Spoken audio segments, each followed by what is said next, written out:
wa ala alihi wa sahbihi wa man tabi'ahu wa wala hawla wala quwwata illa billah ma ba'du. Al-babut tasi', bab yang ke-9, fi fadilati sholatil jamaah, tentang fadilah salat berjamaah. Wa an Abi Hurairah radhiyallahu anhu qala, diriwayatkan dari Abu Hurairah radhiyallahu anhu, dia mengatakan, awsani habibi Rasulullah sallallahu alaihi wasallam, telah memberikan wasiat padaku kekasihku Rasulullah sallallahu alaihi wasallam. Faqala li, maka beliau bersabda, ya Aba Hurairah, wahai Abu Hurairah, salli salata ma'al jamaah, salatlah engkau dengan berjamaah, walau kunta jalisan, meskipun engkau dalam keadaan duduk. Fa innallaha ta'ala yu'tika bikulli salatin ma'al jama'ati thawaba 25 salatan fi ghairil jamaah. Fa innallaha, karena sesungguhnya Allah, yu'tika akan memberikan engkau bikulli salatin, pada setiap suatu salatmu yang berjamaah itu, thawaba 25, pahala 25 kali salat, fi ghairil jamaah, di selain salat berjamaah. Ya, jadi dalam hadis ada yang menyatakan 27 derajat, ada yang menyatakan 25, ada khilaf itu. Faqala Nabi sallallahu alaihi wasallam, fadlu salatil jamaati, keutamaan salat berjamaah, ala salatir rajuli wahdah, atas salatnya seorang laki-laki sendirian, 25 derajatan, 25 derajat. Ya. Wa fadlu salati tatawwu'i fil bait, dan keutamaan salat sunnah di rumah, ala fi'liha fil masjid, dan mengerjakannya di masjid, ka fadli salatil jamaati ala salatil munfarid, seperti keutamaan sholat berjamaah atau sholat sendirian. Ya, dari hadis ini kita bisa lihat bahwasanya ya Rasul sangat ingin Abu Hurairah itu sholat berjamaah. Apa bukti sangat inginnya? Walau kunta jalisan, meskipun engkau sholat dalam keadaan duduk tuh ya. Makanya kalau ada orang, ada thariqah, ada kelompok yang mana dia itu menganjurkan untuk tidak berjamaah, maka bisa dipastikan sesat. Ya, patokan. Ya, patokan kalau ada thariqah, ada kelompok, ada majlis, ada siapapun yang memang menyuruh orang untuk tidak berjamaah, ya, selain daripada mursyid, ya, bisa dipastikan sesat. Ya, bisa dipastikan sesat. Itu. Kita punya guru itu khalwat 3 tahun. 3 tahun khalwat di tengah pulau. Jadi ketika ingin nyampe itu pulau, berenang dulu. Berenang sampai ke pulau, di situ 3 tahun. Nggak sholat jamaah ila Jumat. Masih ada Jumat. Ya. Padahal jadi jaraknya itu jauh, tapi menyengaja untuk sholat Jumat. Ya. Nah paling enggak seperti itu. Ya. Jadi kalau momennya kholwat, nggak ada orang, ya, itu masih dimaklumi. Ya. Jadi kalau ada orang kholwat, berdiam diri di satu tempat di mana dia disuruh gurunya, nggak jamaah nggak apa-apa. Cuman tadi Jumatan jangan sampai kagak selagi masih kedengeran azan. Ya, ini rada rumit soalnya nanti ya. Kalau ente ketemu seseorang atau siapapun itu, ngukurnya jamaah. Karena Nabi nggak pernah satu kali pun ninggalin sholat berjamaah. Gitu ya. Makanya biar aman, tips biar terus berjamaah, punya istri ya. Ketinggalan jamaah masjid, masih ada jamaah di rumah gitu ya. Jangan gitu tipsnya. Tuh. Ya. Tuh, jadi enak. Yang kedua, ya. Ada khilaf antara sholat sunnah di rumah sama sholat sunnah di masjid, tuh ya. Nah, di sini dikatakan tadi sholat sunnah di masjid lebih utama. Utamanya kayak orang sholat jamaah di masjid sama sholat di rumah gitu. Akan tetapi Nabi kita Muhammad SAW itu sholat sunnahnya di rumah. Ya. Kenapa? Rumahnya sebelah masjid. Dan itu lebih bagus. Kalau kita punya rumah dekat sama masjid, ya sholat sunnahnya di rumah. Itu. Kecuali rumah kita jauh dari masjid. Mafhum ya? Tapi nanti ada khilaf dalam fikih begini. Yang mana lebih utama? Sholat di rumah jamaah apa sholat di masjid jamaah? Ya, mana itu lebih utama, sholat di rumah jamaah apa di masjid jamaah? Ada 2 pendapat. Ada yang ngukur dari segi banyaknya. Kalau banyak kan di rumah, berarti afdal di rumah ketimbang di masjid. Kalau tinjauannya tempat, lebih afdal masjid walaupun berdua daripada di rumah walaupun meskipun banyak. Tuh. Yang ketiga, ketimbangan kekhusyuan. Kalau lebih khusyuk di rumah lebih afdal. Itu ketimbang di masjid. Berapa timbangannya? Tulis. Ya. Timbangan sholat berjamaah 3. Yang pertama apa tadi? Jamaah, jumlah jamaah. Kalau banyakan ya intinya jumlah jamaah. Kalau banyakan di rumah ya di rumah. Kalau banyakan di masjid. Yang kedua timbangannya apa? Tempat. Ya, tempat. Berarti masjid lebih bagus. Yang ketiga tinjauannya khusyuk. Ya.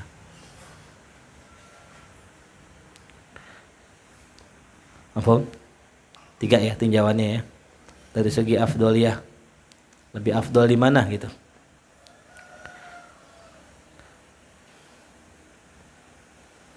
Paham? Ya. Lalu apa manfaatnya orang sholat berjamaah? Nah ini dia. Sebenarnya ada yang orang lupa dari sholat berjamaah. Yang ini orang banyak kagak tangkep. Ya. Nabi nyuruh kita berjamaah itu bukannya semata-mata kumpul terus pulang. Ini yang kita kerjain kan. Habis sholat selesai pulang. Bukan begitu. Fungsi dari berjamaah adalah menghidupkan nilai sosial. Ya. Fungsi berjamaah adalah menghidupkan nilai sosial. Apa maksudnya? Ente salat berjamaah nih. Ya. Kalau bisa jalan pergi sama pulang beda. Sebagaimana Rasulullah. Ya. Sebagaimana yang ulama ajarkan. Kalau bisa jalan pagi sama pulang. Kenapa beda? Karena ente sekali jalan itu bisa mantau masyarakat sekitar ente gitu. Kali-kali ada orang susah, kali-kali ada jalanan rusak, kali-kali ada janda-janda atau orang-orang miskin yang butuh makan, nah itu. Ya. Makanya biasakan gitu kalau kita jalan, pulangnya beda gitu. Ya Ndi ya. Di pagi subuh lewat sini biar cepat, pulangnya lewat sana biar jauhan, biar liatin tuh apa ada gangguan atau ada apa itu gitu. Yang kedua, fungsi berjamaah adalah biar orang kaya ketemu orang miskin. Biar orang miskin belajar sama orang kaya. Biar yang pinter ngajarin yang bodoh, biar yang bodoh ngajarin yang pinter. Di mana adanya? Di masjid. Semua orang di masjid itu ketemu. Coba dah ente bayangin ya. Orang doktor, profesor, kalau sholat di masjid, ketemu gak sama yang bodoh? Ketemu. Apa manfaatnya? Yang bodoh bisa nanya, bisa belajar. Sebagaimana ulama dulu begitu. Ya. Nah, jadi ada fungsi. Selain itu ada ahli ekonomi, sholat di masjid. Ada orang dagang, nanya, gratis gak nanyanya? Kenapa? Di masjid. Coba kalau ngundang seminar, bayar gak? Nah itu. Ini gak dihidupin ini. Ya, ada orang ahli psikologi, itu nanya tentang masalah kasus orang misalnya, nanya di masjid bayar nggak? Enggak. Ya. Terus apalagi konsultan pajak, konsultan ekonomi, ketemu di masjid, ya gitu. Nah itu harus dihidupin itu. Nah dulu kita bikin. Makanya habis sholat, saya punya kebiasaan gitu, nggak pulang ngobrol. Habis sholat rapi ngobrol gitu. Dulu masih zaman di mustakfirin ya. Nah, cuman orang sini nggak siap. Ya, orang-orang sini nggak siap gitu, karena beda cara pikirnya beda. Gitu. Kita bikin acara misalnya nggak pengajian, kita bikin seminar di musola, ya gagal. Kenapa gagal? Karena pengurus bilang orang tua dulu nggak begitu gitu. Ya, padahal orang-orang dulu begitu, orang tuanya nggak begitu.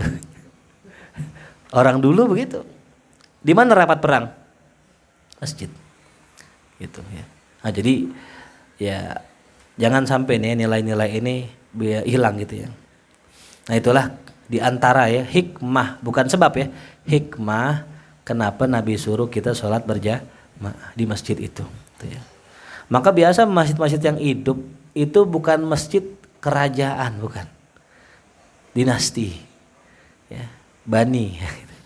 Ujang punya keluarga Bani Ujang. Berarti yang azan enciknya Ujang, yang imam Ujang, khotib uaknya, yang megang kas encingnya gitu. Itu namanya masjid dinasti. Ya, kagak masukin khotib kecuali ada hubungan. Entah saudara, teman dekat tuh. Ya. Ini nggak bakal maju masjid begini, nggak bakal maju. Ya. Kalau mau maju gimana? Masjid harus milik bersama. Tuh. Ya, makanya kita lihat masjid besar. Yang mana itu? Sunda Kelapa, maju. Ya kan? Tuh, maju. Mana? Itihad, maju. Yang mana lagi? Ya maju-maju semua. Selama yang megang bukan apa? Bukan turu-turu dinasti gitu. Ya. Paham? Jadi begitu maksudnya ya. Di antara beda ya, beda sebab, beda hikmah. Saya nggak bilang sebab loh ya. Kalau saya bilang sebab berarti Allah ya menjadikan tujuan jamaah itu enggak itu. Ya. Jadi memang Islam itu erat sama jamaah. Ngaji berjamaah, jangan ngaji diri. Sholat jamaah, jangan sholat diri. Berpemahaman pun kalau bisa paham aja jamaah, jangan berpaham beda sendiri gitu. Makanya Allah jamin selama kita masih berjamaah selamat. Siapa yang mufaraqah dari jamaah kaum muslimin, baik pemahamannya atau akidahnya, sesat menyesatkan. Ya. Paham? Ya, jadi Allah kasih berkah buat orang yang berjamaah. Jamaah dalam segala hal. Hati makan lebih afdal apa? Berjamaah. Yang ngatur sab ya, belakang ganti-gantian. Pakai sab bukan lingkaran, malah pakai katanya dikias ke sholat. Kalau sholat bersab-sab. Nah ini bid'ah nih dia. Sholatul jamaati tafdulu, sholat berjamaah mengungguli sholat al-fadhi daripada sholat sendirian. Bisab'in wa isyrina darajah, dengan 27 derajat tingkatannya. Dalam riwayat lain bi khamsin wa isyrina darajatan. Tapi kebanyakan riwayat yang ada adalah 25 ya. Yang 27 rada jarang. Wa qala sallallahu alaihi wasallam afdhalus shalawat indallah ta'ala salatu subhi yaumal jumu'ati fi jamaah. Seafdal-afdalnya salat di sisi Allah adalah salat subuh di hari Jumat dalam berjamaah. Ini yang paling kuat ya.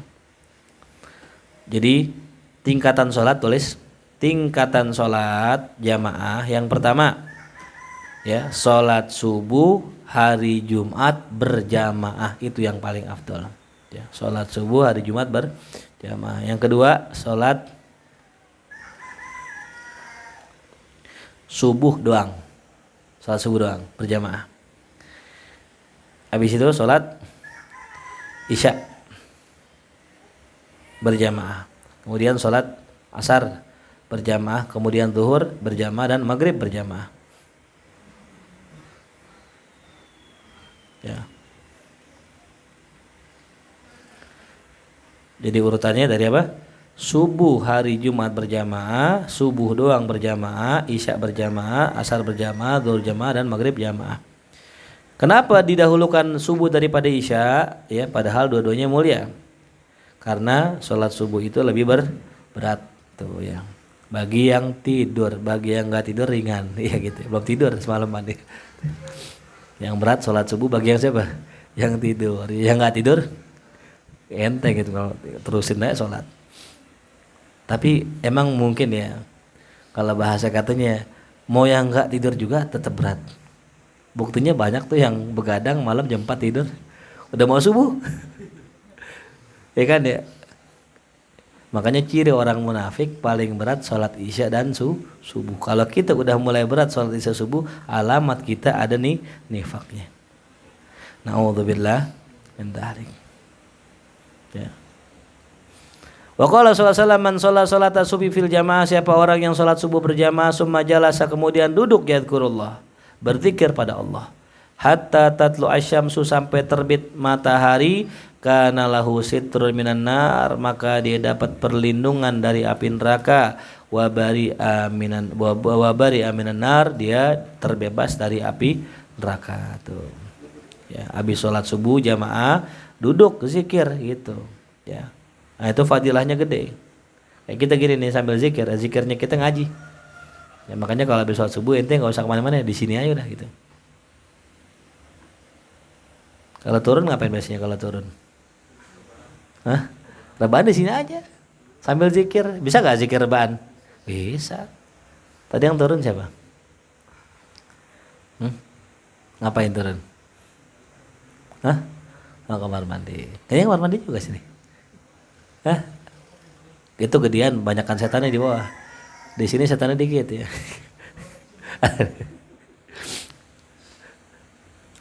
Naam. Qala sallallahu alaihi wasallam salatul rajul fi jama'atin tazid ala salatihi wahdah khamsan wa ishrina darajah.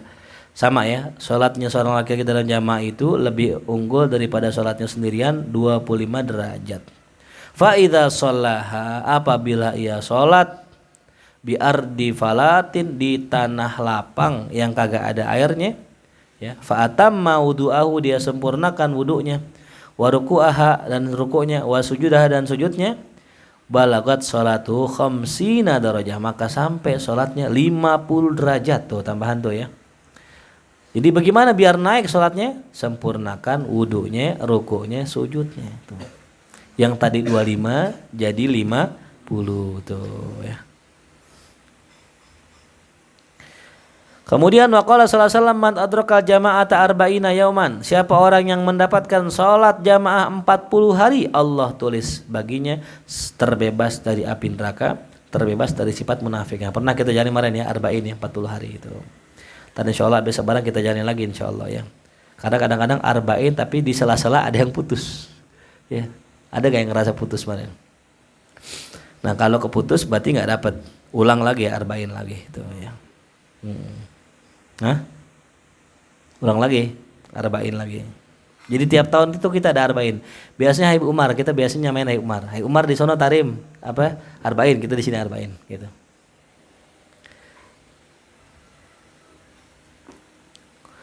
Wa qala Ibnu Hajar fi Fathil Jawad wa tusanul muhafadhu ala idrakit taharrumil imam. Nah, kata Ibnu Hajar dalam kitab Fathil Jawad, disunnahkan menjaga ya takbiratul ihramnya imam. Gitu. Karena ada khobar, ada hadis walaupun khobarnya munqati. Ya apa sih munqati? Yaitu perawi apa hadis yang gugur satu perawinya sebelum sahabat. Man shalla arba'ina yauman fil jamaah, siapa orang yang salat berjamaah 40 hari, yudriku takbiratul ula, dia dapat takbir pertamanya imam, kutibalahu baro'atani, ditatat baginya dua terbebas dari dua. Yang pertama terbebas dari api neraka dan terbebas dari sifat munafik itu ya. Nah ini dalam hadis ini semua sholat itu ya. Tapi dalam riwayat yang lain ya, walaupun nggak kuat, disebutkan yang menjaga sholat subuhnya gitu. Jadi sholat subuhnya doang 40 hari gitu. Ya, jadi biasanya gitu ya. 40 hari berjamaah, nah itu sama ya, sebagaimana yang dikerjakan 5 waktu gitu. Ya. Nah, kalau belum bisa yang 5 waktu, yang subuhnya dah paling enggak tuh ya. Terus bagaimana kalau kita kesiangan? Ya gampang tadi. Ajak teman kita sholat gitu ya. Jam 7 nih. Sholat jamaah, aneh kesiangan. Jamaah tetap. Yang penting dia dapetin apa? Takbirnya imam. Gitu. Walaupun kesiangan tetap berjamaah. Cuma masalahnya yang mau siapa suruh ngulang. Raka dibangunin kah, bangun kah, sholat lagi. Ya mana mau nih. Makanya enaknya punya apa tadi yang? Nah, istri gitu. Mau nggak mau masuk neraka lu. Masuk neraka. Ida yang gitu. Wa qala sallallahu alaihi wasallam man shalla al-bardaini, siapa yang sholat di waktu bardain. Apa bardain di sini adalah sholat fajar ame sholat asar. Tuh, ya. Fil jamaah, dalam berjamaah, dakhala jannah bi ghairi hisab, dia akan masuk surga tanpa dihisab, masyaallah. Ya.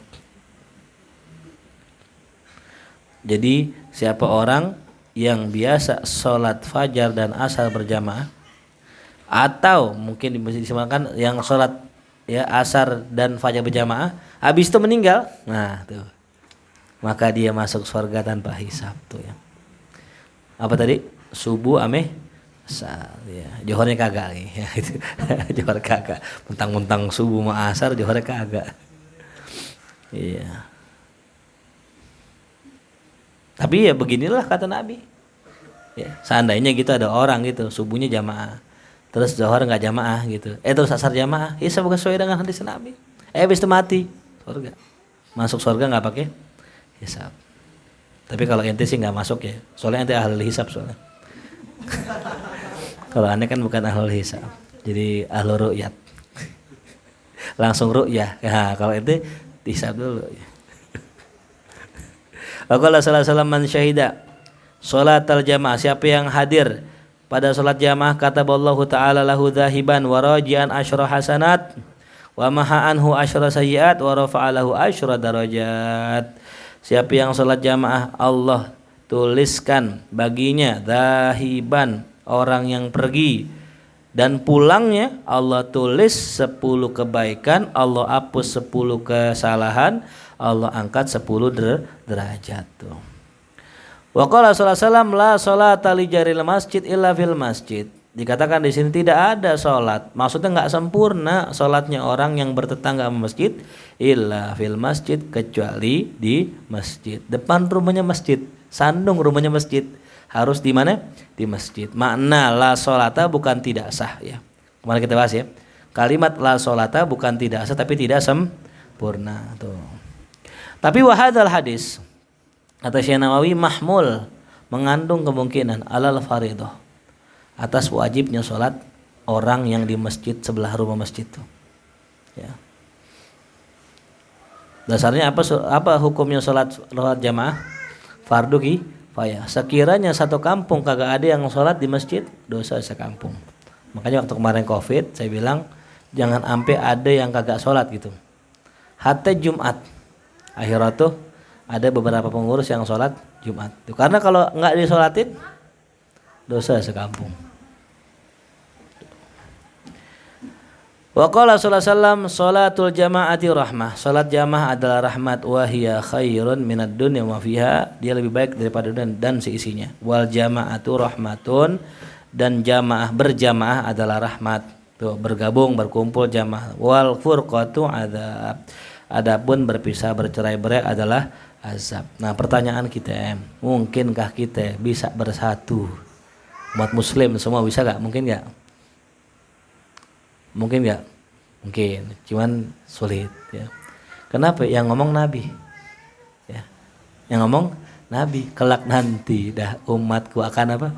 Berselisih. Yang ngomong siapa? Rasulullah tuh. Kenyataan gak?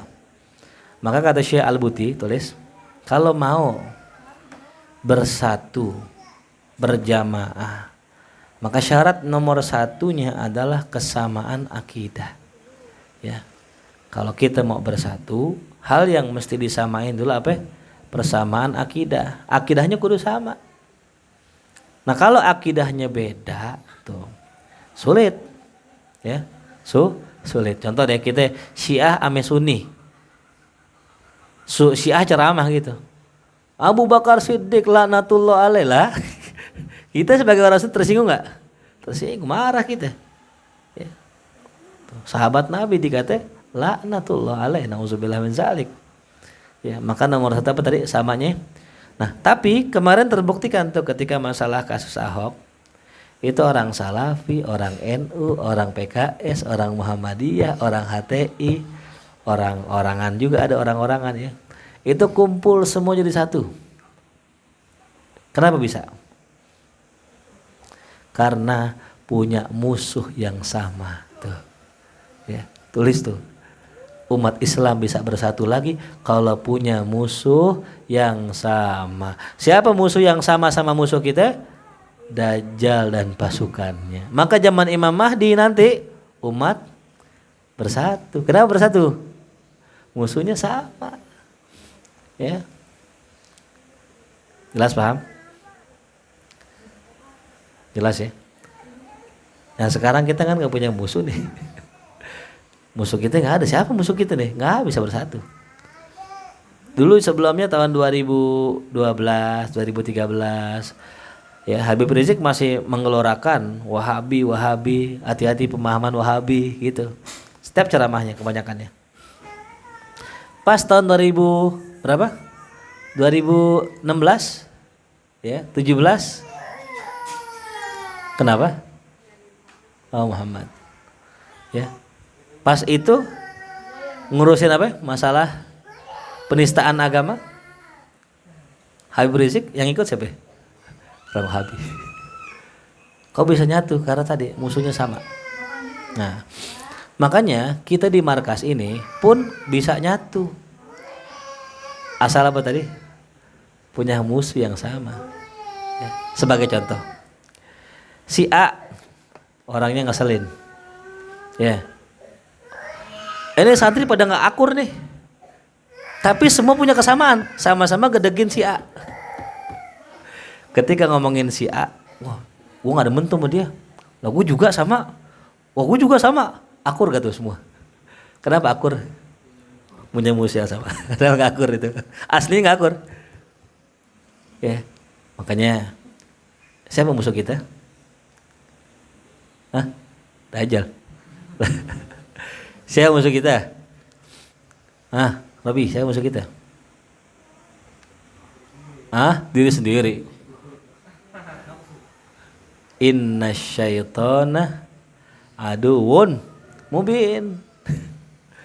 Tulis tuh ya. Jadi yang bikin kita sepakat apa? Musuh kita siapa? Setan. Siapa setan? Nah itu dia masalahnya. Siapa setan? Orang yang mengajak orang lain ke selain jalan Allah. Di markas kalau ada orang yang ngajakin bandel, musuh kita. Ya, berarti siapa tuh? Setan. Tuh. Berarti besok di ruqyah, iya gitu. Ya, siapa nih Rahman misalnya nih? Wah, menakal-nakal di markas kita ruqyah. Tuh, Mas Sulay nanti di ruqyah. Andi udah tuh, keluar jinin 16. Tuh bentuknya macam-macam ya, ada yang palanya gede, ada yang palanya gede. Jelas? Jadi kata Allah musuh kita siapa? Pertanyaannya, setan makhluk apa sifat? Nah, iya. Setan makhluk apa sifat? Arot apa? Jauhar. Ayo. Hah? Sifat. Tulis tuh. Setan itu apa? Sifat. Jadi nggak ada makhluk namanya setan, nggak ada. Setan tuh sifat. Apa makna setan? Ba'udah, jauh. Asalnya syatona. Syatona maknanya jauh. Maksudnya apa? Ketika orang jauh dari Allah, menyeleweng dari ajaran Allah, namanya apa? Setan. Tuh, siapa aja, mau laki, mau perempuan, manusia, mau jin, minal jin nanti wanas, baik dari golongan jin dan manusia, itu musuh kita. Jadi kalau kita mau berjamaah itu kita harus kenal siapa musuh kita. Contoh nih, bikin perkumpulan. Dulu kita bikin teman-teman saya ikut waktu itu, Save Woman namanya. Apa musuhnya? Masalah pacaran. Bagaimana anak muda biar nggak pacaran? Jelas gak musuhnya? Jelas gak objeknya nih? Bisa gak nyatu? Karena sama-sama punya tujuan gitu. Ya. Nah jadi itu kita ini saat ini nggak berjamaah, walaupun jasad kita berkumpul, tapi kita nggak berjamaah. Bagaimana ungkapannya? Tahsabuhum jami'an wa qulubuhum syatta. Kalian kira, kata Allah di Quran nih, kalian kira mereka bareng-bareng, wa qulubuhum syatta. Ini yang musibah ya. Maka dulu kita di majelis bersama teman-teman itu alhamdulillah ya Allah kasih hati kita sama gitu ya, walaupun dengan rupa yang beda-beda macam-macam ya. Intinya satu tadi, kita mau terbuka sama teman kita bikin kesepakatan. Kalau saya salah dan saya nggak tahu salahnya saya, tolong teman-teman bilangin saya. Begitu pun teman-teman ya. Sampai sekarang masih ada hubungan tuh ya. Kalau sebagian ada orang kelihatannya bareng-bareng, kumpul bareng, ngaji bareng, tapi hati mereka berpisah. Itu lebih bahaya. Tuh, daripada ente rajin ke masjid, rajin sholat, tapi ente nggak pernah akur sama sesama muslim. Kalau ada yang salah dari teman kita, ya boleh ente nasihatin. Dibenci jangan, nasihatin aja. Yang ente benci bukan orangnya, tapi apanya? Kesalahannya gitu. Makanya untuk ngebentuk orang yang berjamaah ini sulit. Ini PR buat saya juga. Sebagai contoh misal, Kita ente ngaji, ada jamaah baru, pernah nggak negor jamaah baru? Ya, ngorangin dia nggak? Dari situ aja. Kalau belum sampai situ, belum dianggap berjamaah. Walaupun sholat ente tiap hari berjamaah, tapi hati ente bercerai-berai. Tuh. Nauzubillah min dzalik. Makanya yang harus kita tingkatkan setelah kita sholat berjamaah adalah hati yang berjamaah. Bagaimana itu? Harus merapatkan saf, ya. Dalam artian makna zahiran wa batinan. Jangan kita rapat kaki doang tapi hati misah-misah. Atau hatinya rapat cuman safnya misah-misah tuh. Jelas paham ya? Paling enggak kalau enggak dah nih kita rapat dulu saya diajarin gitu. Paling minimal kita sikut dah ya. Dekat gitu. Maksudnya jangan terlalu nempel takutnya ganggu. Ya jangan terlalu jauh takutnya berpisah gitu. Karena orang umumnya akan milih kalau dia gedek amannya orang kagak bakal mau di sebelahnya, betul gak? Nah, makanya besok siapa aja jangan sampai ada yang misah gitu. Di hati kita semua kita ini saudara, kita ini santri, ya bukan lagi saudara sedarah tapi lagi saudara seiman, gitu ya. Itu lebih tinggi lagi gitu ya. Berapa banyak saudara yang lahir bukan dari perut ibu, tuh, ya. Kadang-kadang kita sama saudara nggak dekat, sama orang lain dekat. Harusnya teman-teman begitu ya. Tuh. Jadi mulai dari sekarang semua yang punya salah, semua yang punya unek-unek di hati nggak enak ngomong aja, ya gitu. Tapi yang kedua, kalau kita ya punya unek-unek sama orang akan kekurangannya, cek diri kita punya kurang nggak? Ya, jangan kita seenak-enak kita ngomong kekurangannya orang, tapi kita nggak pernah ngukur kekurangan diri kita. Ya, jadi maklumin orang lain, maklumin sesama teman. Ingat ya, keberkahan turun pada orang yang berjamaah. Kalau markas mau berkah, santri mau berkah, hati ente jamaahin semua, nyatuin baru turun berkah dari Allah. Ya, ini santri nggak segini nih, lebih dari ini. Kenapa? Allah belum kasih kita. Karena hati ente masih berpisah-pisah. Dan aneh tahu itu. Ya. Kalau ente hatinya udah nyambung, udah terkoneksi, udah barang-barang bener-bener lillahi ta'ala, barang besar markas insyaallah. Ya, ingat omongan aneh, gak bakal besar pondok ini kalau ente kita semua hatinya berpisah. Jelas paham? Ya, tuh. Jangan ada kubu-kubuan. Ya, apalagi kubu-kubuan, jangan ya. Kubu-kubuan aja jangan ya. Ingat ya. Nggak aneh nggak mau denger ada istilah nih santri gini nih orangnya begini, nggak, udah ente tahu kekurangan orang maklumin dia, yang ngerasa kurang perbaiki kekurangannya gitu. Sering-sering minta nasihat sama yang lebih tua ya, tuh Robi ya, tuh Robi, Mas Andi, Mak Ipi tuh ya. Jelas paham? Jelas ngerti ya? Kalau kita berkah bertakwa sami Allah, kayak kalau kita berjamaah kita takwa sami Allah, pasti Allah turunin rahmat yang banyak buat kita semua. Mudah-mudahan Allah jadikan hati kita hati yang berjamaah, hati yang bersatu, tidak ada rasa benci kepada saudara kita. Allah hilangkan rasa dengki, rasa iri di hati kita. Mudah-mudahan Allah jadikan hati kita qalban saliman. Ala hadhihi al-Fatihah. A'udzubillahi minasyaitonir rajim. Bismillahirrahmanirrahim. Alhamdulillahirabbil alamin. Arrahmanirrahim. Maliki yaumiddin. Iyyaka na'budu wa iyyaka nasta'in. Ihdinas siratal mustaqim. Siratal ladzina an'amta 'alaihim ghairil maghdubi 'alaihim waladdallin. Bihaqqil Fatihah, sirril Fatihah, karamatil Fatihah. Iftah lana abwabal khair wa khtim lana bil khair waj'alna wal hadirina min ahlil khair. Rabbana atina fid dunya hasanah wa fil akhirati hasanah wa qina adzabannar. Sallallahu ala sayidina Muhammadin wa alihi wasallam. Walhamdulillahirabbil alamin.